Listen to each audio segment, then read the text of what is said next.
ना इधर ना उधर, सीधे मुद्दे पर नजर। और क्या है आज की खबर, आप देखना शुरू कर चुके हैं न्यूज़ 18 आपके पुनीत के साथ। मेरे साथ मेरे वरिष्ठ सहयोगी अंकुर जी मौजूद हैं, उनसे हम बात करने वाले हैं, क्योंकि अभी जो मौजूदा हालात बने हैं उसके बाद लोगों के मन में कई तरह के सवाल खड़े हो रहे हैं कि क्या युद्ध शुरू होने वाला है। जिस तरीके से बार बार पाकिस्तान की तरफ से बयानात में धमकियां भी देखने को मिल रही हैं, दूसरी तरफ पाकिस्तान चीन की तरफ देख रहा है कि हमको पैसा चाहिए। हालत उसकी ख़राब है। चाइना और आईएमएफ से फंड की मांग की जा रही है और ये अरबों रुपए की मांग की जा रही है। देखिए, ये बात तो सच है कि अभी हमने पुराने वीडियो में डिस्कस किया था कि लड़ाई करना आसान है, सस्टेन करना बहुत मुश्किल है। यूक्रेन इतनी लंबी लड़ाई कैसे खींची उसने? अमेरिका की मदद से, अमेरिका की मदद से। बिल्कुल। और रशिया ने इतनी लंबी खींची खुद के दम पे। तो ये बात कहना कि जी हम लड़ाई शुरू कर देंगे, हमारी पाकिस्तान की अफवाज तैयार है, इतना आसान नहीं है। लड़ाई को लंबा खींचना और फिर जो उसका खर्च होता है 8 से 10 बिलियन का, या मोटा मोटा मान के चलिए कि अगर एस्केलेशन होता है और थोड़ा बड़ा लंबा चलता है और ये सब पीओके में ट्रूप्स सब सारे डिवीज़न इंडिया भी तैनात करता है, पाकिस्तान भी करता है, तो मोटा मोटा कितना खर्च होगा? मैं पुनीत आपसे पूछ रहा हूँ। ये तो मुझे बिल्कुल आइडिया नहीं है, लेकिन ये बात तय है कि एक एस्टिमेट ही है, हम भी कोई ज़्यादा, हम खुद कोई ऐसे एनालिस्ट नहीं है। इसके बारे में मैं बिल्कुल जवाब नहीं दे लेकिन पाऊंगा। मान के चलो पुनीत, ये 8 से 10 बिलियन डॉलर लगते हैं। Billion dollars. अगर ये 15 से 20 दिन या 30 दिन तक भी चलता है एस्केलेशन। देखिए, ये एक डेटा 8 से 10 बिलियन डॉलर, ये मिलियन, ये बिलियन में जा रहा है, तो कितना बड़ा, मतलब इतने शून्य है कि गिन नहीं पाओगे। मुझे ऐसा लग अब ये समझिए कि 8 से 10 बिलियन जब खर्च होंगे तो पाकिस्तान का जो फॉरेक्स रिजर्व है वो 9 बिलियन डॉलर का है, 9 का। तो फिर पाकिस्तान को तो ज़रूरत पड़ेगी ना। अब कोई भी चीज़ है, आप यहाँ से ले जा रहे हैं। हाँ, तो 9 बिलियन डॉलर का जो आपके पास फॉरेक्स रिजर्व है, और आप एक महीना अगर मान के चलें 20-25 दिन भी ये लड़ाई खिंचती है, और वहाँ पे भी पीओके में आपकी तरफ से भी लड़ाई होती है, हमारी तरफ से भी लड़ाई होती है, तो ये एस्केलेशन की ये कीमत है, ये कॉस्ट है। तो बार बार यही बात की जा रही थी कि जब पाकिस्तान को कि कश्मीर हमारी शाहरग है, कश्मीर हमारी शाहरग है, वे गले की नस है। लेकिन ये गले की नस बहुत महंगी है। ये गले की नस आपको ऑलरेडी पिछले 77 सालों में इस गले की नस ने आपको परेशान किया है, और ये गले की नस आपको इकोनॉमिकली वीकन कर रही है। दिन प्रतिदिन आप गरीब होते जा रहे हैं सिर्फ इस गले की नस की वजह से। एक चीज़ और है, आपको क्या लगता है, जो हम इंटरनेशनल जो चल रहा है, ग्लोबली जो चल रहा है, उस पर हम बात करते हैं, लगातार चर्चाएं होती हैं कि इसने इसके ऊपर मिसाइल दाग दी, ये सारी चीज़ें होंगी, लेकिन क्या वाकई में वॉर जैसी सिचुएशन बनेगी? क्योंकि मुझे ऐसा लगता है कि अब ज़माना वॉर से निकल कर अब एक अटैक करना, शॉर्ट अटैक करना, लेकिन वो प्रॉम्प्ट हो, ऐसा ज़्यादा होने लग गया है, या मुल्क जो हैं उसी के ऊपर ज़्यादा गौर कर रहे हैं। जैसे ईरान और इजराइल के बीच में हमने देखा कि ईरान ने युद्ध शुरू नहीं हुआ, लेकिन ईरान ने उसके ऊपर मिसाइल दागी, इजराइल ने अपने डिफेंस सिस्टम से उन मिसाइलों को गिराया, 1-2 उसके अंदर घर कर दिया। इजराइल ने भी वैसे ही किया, या हुतीस पर ऐसे ही हो रहा है। ये सारी चीज़ें कैसे देखते हैं? या हमास अगर इजराइल के ऊपर फेंकता है मिसाइलें तो वो भी ऐसे ही होता है?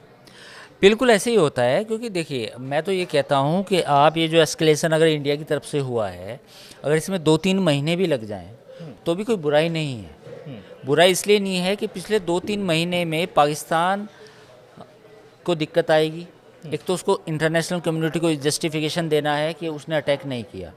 पूरी आईएमएफ की एड इसी बात पर निर्भर हुई, क्योंकि एफएटीएफ की ग्रे लिस्ट से बाहर आया पाकिस्तान, उसके बाद पाकिस्तान को विदेशी फंडिंग मिलनी शुरू हुई। तो अगर इसको लंबा भी हम खींचेंगे, अगर इंडिया अपने हिसाब से, अपने टाइमिंग के हिसाब से रिएक्ट करेगा, तो उसमें कोई बुराई नहीं है। ये हम ये सोचे कि बस अभी कर दें, कल कर दें, परसों कर दें, रिटेलिएट कर दें, ऐसा नहीं है। अगर ये लंबा भी खिंचता है तो उसमें कोई बुराई नहीं है। नंबर 2, सिंधु नदी के जो पानी की बात है, उसमें भी हमारे पास टेक्टिकली टाइम है। अब आप ये समझ सकते हैं कि अभी गर्मी का मौसम शुरू हुआ है, और पाकिस्तान में जो फसलें हैं, रबी की फसलें हैं, उसमें गर्मी में पानी चाहिए। तो इंडिया के पास सारा डेटा है कि मुझे कितना छोड़ना है, कितना डाइवर्ट करना है। हालांकि उतनी अभी कैपेसिटी नहीं है, ये तो सच्चाई है, इसको कोई डिनाई नहीं कर सकता कि अगर हम पूरी तरीके से पानी रोकना चाहें तो अभी वो कैपेसिटी डेवलप करने में टाइम लगेगा, ठीक है। ये फैक्ट है। लेकिन ये है कि हम डेटा शेयर नहीं करेंगे तो उसमें जो पाकिस्तान को वाटर फ्लो जो है वाटर उसके फ्लो बारे में पता नहीं वाटर फ्लो का पता नहीं चलेगा। और दूसरी बात ये भी हो सकता है कि जो गर्मी के मौसम है तब हम कम दें और जब बरसात है तब हम ज़्यादा ओवरफ्लो ज़्यादा दे दें पानी, तो ये चीज़ें भी कर सकते हैं शॉर्ट टर्म में। तो एक तो बात हुई ये, दूसरी बात ये हुई कि ये एस्केलेशन लैडर बढ़ा रहेगा, पाकिस्तान की आर्मी को ज़्यादा पैसे खर्च करने पड़ेंगे और पाकिस्तान की इकोनॉमिकली इतनी साउंड सिचुएशन नहीं है कि फ़ौज ऑलरेडी उनका जितना भी रिसोर्सेज है वो सबसे ज़्यादा फ़ौज के पास जाता है और फ़ौज फिर सिक्योरिटी के नाम पे, नेशनल सिक्योरिटी के नाम पे जो फेडरल गवर्नमेंट है पाकिस्तान की उससे और पैसा लेगी और पैसा लेने से पाकिस्तान का इकोनॉमिक जो एक्टिविटीज़ हैं वो ठप होंगी। तीसरी बात ये है कि इंडिया कराची के आसपास जो अपना डेरा डालेगा है ना, उसका भी असर पड़ेगा नेवल से उसका भी असर पड़ेगा। तो उसका असर ये होगा कि पाकिस्तान के पास आने जाने वाले या उससे गुजरने वाले जितने भी कमर्शियल युद्धपोत हैं उनमें कमी आएगी। तो ऐसे भी दबाव बनाया जा सकता है पाकिस्तान पे। ज़रूरी नहीं होता कि आप एक अगले दिन ही अटैक कर दें। तो ये चीज़ें भी हैं, अगर लंबा भी खींचे, ये सब प्रोसेस भी लंबा ही खींच जाए तो उससे पाकिस्तान को काफ़ी दिक्कत होंगी। एक चीज़ और मैं समझना चाह रहा हूँ कि भारत अब मौजूदा ग्लोबली अगर हम देखें तो भारत एक ऐसी इकोनॉमी है जो इमर्जिंग इकोनॉमी है और टैरिफ वॉर चल रहा है, सब कुछ चल रहा है, तो कई देशों की चिंताएं बढ़ी हुई हैं, लेकिन भारत की ग्रोथ रेट भी ठीक है। और ऐसे में क्या हिंदुस्तान युद्ध के लिए तैयार होगा या हिंदुस्तान को युद्ध में जाना चाहिए? देखिए, पाकिस्तान में बहुत सारे मीम चल रहे हैं और काफ़ी यूट्यूबर्स हैं जो सेंस वाली बात कहते हैं कि एक ये सवाल वैसे मैं आपसे पूछ लेता हूँ कि अगर मर्सिडीज़ और बाइक की टक्कर हो तो मतलब नुकसान किससे ज़्यादा होगा? अब इसका जवाब क्या ही दिया जाए, जाहिर सी बात है कि नुकसान मर्सिडीज़ का होगा ना, मतलब वो महंगी गाड़ी है और आपकी बाइक अगर टूट भी जाए तो लेकिन उसमें कोई दिक्कत नहीं, लेकिन अगर मर्सिडीज़ आगे से हल्का सा डेंट भी लग जाए डेंट को भी महंगा पड़ेगा। तो कुल मिला के कहानी यही है पुनीत, जो आपने सवाल पूछा कि इकोनॉमिकली क्या इस पाकिस्तान के साथ ऐसा एंगेजमेंट हो सकता है क्या, लेकिन ये है कि टैक्टिकली हैंडल किया जाए पाकिस्तान को, क्योंकि वो एक रॉग स्टेट है, एक ऐसा मुल्क है जहाँ पर फ़ौज जो है वो हाइब्रिड निज़ाम चलाती है, सिविलियन गवर्नमेंट्स के सुपरमेसी नहीं है और फ़ौज हर 1-1.5 साल में उनको एक नया शौक़ चढ़ता है कि भाई कश्मीर हमारी शाहरग है, फिर से वो बयान आते हैं, वो जज्बा उनके अंदर फिर से आ जाता है, लेकिन बाद में उन्हें इसकी कॉस्ट का पता बाद में चलता है। तो टैक्टिकली करना होगा, जिसमें हमने किया भी है। जैसे एक खबर ये आई कि कल झेलम में पानी ज़्यादा छोड़ दिया, ये वहाँ पे तो झेलो, तो ये भी चीज़ है। दूसरा सवाल ये है कि भाई पानी तो चाहिए, पानी गर्मी में चाहिएगा, अभी मई जून में गर्मी पड़ेगी, वो भी है। और सितंबर अगस्त सितंबर में सिंध उनका ये कहना है कि केवल ये 2 मुल्कों के बीच में ये ट्रीटी नहीं हुई थी, इसमें यूएन भी शामिल है, उन बाहर हिंदुस्तान को मालूम नहीं है कि क्या हिसाब किताब है, कि तीसरा व्यक्ति भी मौजूद था और कुछ नियम कायदे हैं, हिंदुस्तान को नियम कायदों के बारे में पता नहीं है, इल्म नहीं है। देखिए, अगर हम अभी पूरी दुनिया की सिचुएशन की बात करें तो देखिए यूएई, सऊदी अरब की ने सपोर्ट किया है, अमेरिका ने सपोर्ट किया है इंडिया को, फ्रांस ने किया, रशिया ने किया है। तो अगर इंटरनेशनल सपोर्ट की बात करें तो वो इंडिया को मिलेगा। उसकी वजह ये है कि कोई भी कंट्री नहीं चाहेगा कि इंडिया जैसे एक इमर्जिंग इकोनॉमी की बात ना सुने, वो पाकिस्तान की बात सुने। और वही होती है कि जिसकी लाठी उसकी भैंस, एक ये भी है फैक्ट। दूसरा, इस पूरे एस्केलेशन में एक बहुत इम्पोर्टेंट बात हुई है। कल सऊदी अरब ने इंडिया के साथ करीब करीब $100 बिलियन का एक पैक्ट करार किया है, और वो इन्वेस्टमेंट है बेसिकली। वो क्या है कि सऊदी अराम को, जो एक कंपनी है सऊदी अरब की सबसे बड़ी ऑयल कंपनी है, वो भारत की 2 कंपनियों में 26% हिस्सेदारी लेगी, 26। तो वो एक इन्वेस्टमेंट आ रहा है। तो सऊदी एरिया, अरब जैसा कंट्री और बाकी जो मिडिल ईस्ट के कंट्री हैं वो भी सच्चाई को जानते हैं कि पाकिस्तान कर क्या रहा है। कुल मिलाकर इकोनॉमी भारत की अच्छी है और इकोनॉमी को देखते हुए सारे मुल्क जो हैं सारे मुल्क संबंध कहीं ना कहीं इंडिया का जो एक तरह से प्रभाव है, इंडिया का जो इम्पैक्ट है ग्लोबली, उसकी इकोनॉमी की वजह से, वो उसकी सॉफ्ट पावर की वजह से भी है, इकोनॉमी की वजह से भी है, और वो डेमोक्रेसी की वजह से भी है। तो ये तमाम चीज़ें मिलकर ये जो वो ट्रीटी की बात हो रही है, ये ट्रीटी का मुद्दा पाकिस्तान उतना नहीं भुना पाएगा जितना वो सोचता है कि मैं इसे इंटरनेशनल लेके अगर जाऊंगा तो उसको एक अनप्रेसिडेंटेड सपोर्ट मिलेगा, इसकी संभावना कम है। एक चीज़ और है, कल मैं खबर देख रहा था और लंदन में पाकिस्तान उच्चायोग के सामने कुछ भारतीय प्रदर्शन कर रहे थे और वहाँ पर पाकिस्तान के जो अधिकारी थे उन्होंने इस प्रकार का इशारा किया कि उन्होंने कहा कि डिफेंस अटैच है, वो बेसिकली अभिनंदन की इमेज थी। और अभिनंदन की इमेज को लेके जो डिफेंस अटैची था वहाँ का डीए, तो वो ऐसे कर रहा था और फिर बाद में एक चाय का कप लेके भी वो आया बालकनी में। तो मैं अभी इसके बारे में बिल्कुल, आपने पुनीत बहुत अच्छा सवाल पूछा है। देखो, कोई भी सिविलियन गवर्नमेंट होती है किसी भी मुल्क में, वो इस तरह की हरकतें नहीं करती। उसके जो एम्बेसी होती है, उसके जो डिप्लोमेट्स होते हैं, उनको ट्रेन किया जाता है कि आप कैसे बिहेव करेंगे। आप भी जानते हैं कि जब यूपीएससी पास करके इंडियन फॉरेन सर्विस कोई ज्वाइन करते हैं बच्चे, ये जो भी नए कैंडिडेट्स होते हैं, वो उनको सब कुछ सिखाया जाता है, एटिकेट सिखाए जाते हैं, दूसरे मुल्क में आपको कैसे रहना है, कैसे व्यवहार करना है, वो सिखाया जाता है। पाकिस्तान में ऐसा कुछ नहीं है। पाकिस्तान में ऐसा लगता है कि जो मिलिट्री ऑफिसर्स हैं वो हर चीज़ को टेक ओवर करते कर चुके हैं। और जो डिफेंस अटैची था वो पाकिस्तान फ़ौज का बंदा था, और वो जो बालकनी में खड़े होकर लंदन में इस तरह की हरकत कर रहा है, तो आप उससे अंदाज़ा लगा सकते हैं कि एज ए डिप्लोमेट आप कैसे बिहेव कर रहे हैं। सवाल ये नहीं है कि चलिए आपकी लड़ाई है, लड़ाई तो सेकेंड वर्ल्ड वार में सबने लड़ी है। मैं एक उदाहरण देना चाहूँगा कि जब सेकेंड वर्ल्ड वार में जर्मन के जो सैन्य अधिकारी थे वो पकड़े गए, तो अमेरिकन फ़ौज ने उनको पकड़ा, तो वो ड्रेस में थे। तो अमेरिकन ट्रूप्स ने क्या उनके कपड़े उतारे, क्या उन्हें मारा, या क्या उनकी गर्दन पे ऐसे से किया, क्या ऐसा व्यवहार किया उन्होंने नहीं किया, क्योंकि वो यूनिफॉर्म में थे।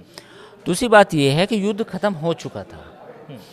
डिफेंस अटैची इस तरह की हरकत कर रहा है, तो उससे माइंडसेट पता चलता है पाकिस्तान फ़ौज का, कि यानी कि उनके मन में जो नफ़रत भरी है और जो टॉलरेंस है वो कितनी है। आपके एम्बेसी के बाहर इंडियन प्रोटेस्ट कर रहे हैं, तो आपके पाकिस्तानी भी तो प्रोटेस्ट करते हैं इंडियन एम्बेसी के सामने। दूसरे जितने भी कंट्रीज़ हैं, एम्बेसीज़ हैं, वहाँ भी तो आप प्रोटेस्ट करते हैं। कश्मीर को लेके पिछले 70 सालों से आप प्रोटेस्ट करते आ रहे हैं। क्या किसी इंडियन ऑफिसर ने या डिप्लोमेट ने बालकनी में खड़े होकर कोई भद्दे इशारे किए, कोई गलत इशारे किए? तो आप इसे अंदाज़ा लगा सकते हैं कि जो ब्यूरोक्रेसी है उस पर भी जो पाकिस्तानी आर्मी के जो जनरल्स हैं या अधिकारी हैं, जो ऑफिसर्स हैं, now they have taken over the Pakistani civil bureaucracy also. कुछ मीम्स भी शेयर हो रहे हैं हमारे YouTube पेज पर। दिलचस्प बात यह है कि जब आप और हम चर्चा करते हैं तो ये पाकिस्तान में भी देखा जाता है। अच्छा जी, और कुछ लोग कमेंट भी करते हैं। तो मैं एक कमेंट पढ़ रहा था और उसका जिक्र करना यहाँ बहुत ज़रूरी है, क्योंकि जाहिर सी बात है कि हम हिंदुस्तान में रहते हैं, तो हम हिंदुस्तान के लिए हमारा दिल भी धड़कता है। तो ये बात उनके लिए मैं पहुँचाना भी चाह रहा हूँ। तो उन्होंने कहा है कि हमारे यहाँ तो सब फना होने के लिए तैयार हैं या शहादत के लिए तैयार हैं। तो जाहिर सी बात है कि हिंदुस्तान भी पूरी तरह से तैयार है और शहादत के लिए तैयार हैं, तो बिल्कुल रहना चाहिए शहादत के लिए तैयार। एक बात तो, एक मैसेज ही। दूसरा कि जिस तरीके से वहाँ पर मीम्स और चीज़ें चल रही हैं, तो ये कहा गया कि पानी रोक दोगे, तो बोले मिलता ही नहीं, तो रोक दो, कोई दिक्कत वाली बात नहीं। बिजली नहीं मिलती, पानी नहीं मिलती, और जहाँ तक आप बोल रहे हो कि लाहौर को कब्जा लोगे तो बोले शाम तक वापस दे जाओगे, इतने बिगड़े हालात हैं। ये हम नहीं कह रहे हैं, ये वहाँ पर मीम्स चल रहे हैं, सोशल मीडिया पे चल रहे हैं। तो ये जो है ये चीज़ें चल रही है, उसको कैसे देखें हम? क्योंकि क्या मतलब कहने का मतलब ये है कि क्या वहाँ की आवाम जो है वो सरकार के वाकई में इस मामले पर साथ है, या वो जान रही है कि सरकार तो बेड़ा गर्क कर ही रही है इस मामले को लेकर? इसका जवाब मैं ऐसे देता हूँ। एक पाकिस्तान की फ़ौज के एक रिटायर्ड ऑफिसर हैं, उनके खिलाफ मुकदमे भी हैं, हालांकि पाकिस्तान की फ़ौज ने किया, ISI ने किए हैं। उनका नाम है आदिल राजा। तो आदिल राजा जो हैं इस समय ब्रिटेन में शायद कहीं रहते हैं, विदेश में रहते हैं। तो उन्होंने अपने पोस्ट किया है, उन्होंने बताया है कि आसिम मुनीर की फ़ैमिली क्या है। मुझे लगता है कि ये शायद अलग से हम काट के भी डाल लें कि आसिम मुनीर का हिस्ट्री क्या है, उनकी फैमिली के बारे में उन्होंने पोस्ट किया है। मैं उन्हीं के पोस्ट की बात कर रहा हूँ। वो क्या है, आसिम मुनीर को लेके पाकिस्तान में ये भी चर्चा गर्म है कि ये शिया है। अब पाकिस्तान तो हर उसमें नुक्स में निकालता है कि शिया सुन्नी। हाँ। अब बाद में आदिल राजा ने अपनी पोस्ट में लिखा कि नहीं, शिया नहीं हैं तो सुन्नी, इनका फैमिली सुन्नी है, लेकिन जो इनकी वाइफ हैं वो शिया है, और जो इनकी बेटी है उनकी भी शादी शिया में हुई। तो ये शिया सुन्नी मिक्स है। तो पहले तो ये भाई पाकिस्तान की जो फ़ौज है उसको तो कहा जाए सुन्नी फोर्स है, तो उसमें शिया भी हैं, और जो आपके आर्मी चीफ हैं वो शिया, उनका एक एंगल निकाल के लेके आए हैं। दूसरा ये है कि इनकी फैमिली खानदान के ज़्यादातर लोग विदेश में सेटल हैं। तो वो जो आम पाकिस्तानी जज्बात में आके लिखते हैं नीचे कि जी हम तो मरने के लिए तैयार हैं, लेकिन मेरा सवाल ये भी है कि भैया आप तो मरने के लिए तैयार हो, ठीक है, लेकिन आपके जो जर्नल हैं उनसे तो पता कर लो कि उनके बच्चे तो बाहर हैं। उनके बच्चे तो बाहर लंदन में, टोरंटो में बैठे हैं। उनका पूरा ख़ानदान टोरंटो में बैठा है, ठीक है, लंदन में है, अमेरिका में है, आपको मरने के लिए छोड़ दिया। नहीं, खबर ये भी है कि फौज के बहुत सारे जो अधिकारी हैं उन्होंने अपने बीवी बच्चों को भेज दिया है कि थोड़ा फॉरेन ये ट्रिप करके खबरें भी आओ। आई। अब हालांकि इसको मतलब तस्दीक तो नहीं हो सकती, बट ऐसी खबरें फिर कुछ सोशल मीडिया पर चल रही हैं पता कि कर लेना चाहिए, क्योंकि देख रहे हैं लोग तो पता भी कर लें कि भाई पता कर लो, कहीं ऐसा ना हो कि देखो जितने भी जर्नल हैं उनके सबके बच्चे बाहर ही हैं, और ये तो पहले जितने भी आर्मी चीफ हुए हैं ज़्यादातर बाहर हैं। भाई कियानी के बारे में कहते हैं कि वो ऑस्ट्रेलिया में है, और बाजवा, कमर जावेद बाजवा पता नहीं शायद अभी वापस आ गए, वो भी बाहर ही गए थे आर्मी चीफ बनने के बाद 6-8 महीने वो भी बाहर रह के आए हैं, और परवेज़ मुशर्रफ तो बाहर ही रहे। ठीक है, और कौन थे, राहिल शरीफ भी बाहर हैं। तो रहता कौन है? नहीं, और दिलचस्प ये है कि जो भी सत्ता में आता है वो कुछ वक्त तो रहता है, फिर उसके खिलाफ भ्रष्टाचार की जांच शुरू होती है, और फिर वो फॉरेन ट्रिप अब सवाल तो इन पे भी आरोप तो इन पर भी लगे हैं। जो मैं आदिल राजा की अगर मैं बात करूं तो आदिल राजा ने तो लिखा है कि इनके ऊपर भी भ्रष्टाचार के आरोप हैं। क्या अब देखना होगा। तो कुल मिला के कहानी इतनी सिंपल नहीं है पाकिस्तान में जैसे सोचा जा रहा है कि पाकिस्तान फ़ौज के जो जर्नल हैं वो मरने के लिए तैयार हैं, वो सबके बच्चे बाहर हैं, सबके ख़ानदान बाहर हैं। आम लोगों को जज्बात भड़काए जाते हैं कि भैया आप लड़ो, बदला लो इंडिया से, आप इंडिया से लड़ो। वहाँ पे कश्मीरियों को कहा जाता है कि भैया आप बदला लो। एक चीज़ और है कि एक हमने देखा कि हमने सर्जिकल स्ट्राइक की, जवाब दिया, फिर एयर स्ट्राइक की, अब ये कहा जा रहा है कि वाटर स्ट्राइक होगी। तो वाटर स्ट्राइक क्या सिंधु जल संधि जो है उसके ज़रिए की जा चुकी है, और जो आपने कहा कि पानी झेलम का झेलो वो, या फिर दूसरे तरीक़े से भी भारत इससे निपटने की तैयारी में है, या फिर ये होता है कि आर्थिक रूप से कमर तोड़ दो तो अपने आप ही टूट जाएगा? देखिए, ये जो भी अभी ये तो 3 फेज़ ही होंगे इसके, एक शॉर्ट टर्म है, एक मीडियम टर्म है, एक लॉन्ग टर्म है। लॉन्ग टर्म में तो ये है कि अगर एक्चुअली भारत ये डिसाइड कर ही लेता है कि भाई पानी नहीं जाना, तो then we have to invest lot of money to make dams बनाने होंगे। दूसरी बात ये है कि ये दबाव बनाने की रणनीति भी है कि पाकिस्तान समझे कि everything comes with a cost. So कोई फ्री वॉकओवर नहीं है कि भाई आप आएँ, आप DGI-SI लश्कर तैयबा के हैंडलर्स को बोले कि भाई वहाँ अटैक कर दो और उनसे पूछ के मारो, आपके हिंदू हैं मुसलमान हैं, मतलब हिंदू हैं तो उनको मार दो, मुसलमान हैं तो छोड़ दो। तो ये वॉकओवर तो नहीं है। दूसरी बात ये है कि ये जो पूरा अब गेम है, एस्केलेशन है, क्रिकेट की टाइज बंद की इंडिया ने इन्हें टेररिस्ट के चक्कर में, और पाकिस्तान की हालत ये है कि एज ए क्रिकेटिंग नेशन जो उसको रेवेन्यू भी आता था क्रिकेट से, चैंपियन ट्रॉफी में भी उसको नुकसान हुआ है। कुछ मीडिया रिपोर्ट्स कहती हैं कि फाइनल होना चाहिए था, लेकिन फाइनल इसीलिए नहीं हो पाया क्योंकि भारत ने खेलने से मना कर दिया। तो आप ये समझिए कि नुकसान पे नुकसान पर खेल आयोजित होता है तो जाहिर सी बात है कि पाकिस्तान के क्रिकेट बोर्ड को भी रेवेन्यू जाता। दूसरी बात, इमरान खान ने जब ये आर्टिकल 370 हटा तो उसके बाद उन्होंने ट्रेड बंद कर दिया। पहला फैसला किया कि ट्रेड बंद करते हैं, वो ट्रेड बंद होने से पाकिस्तान को नुकसान हुआ, इंडिया को कोई ज़्यादा नुकसान नहीं हुआ।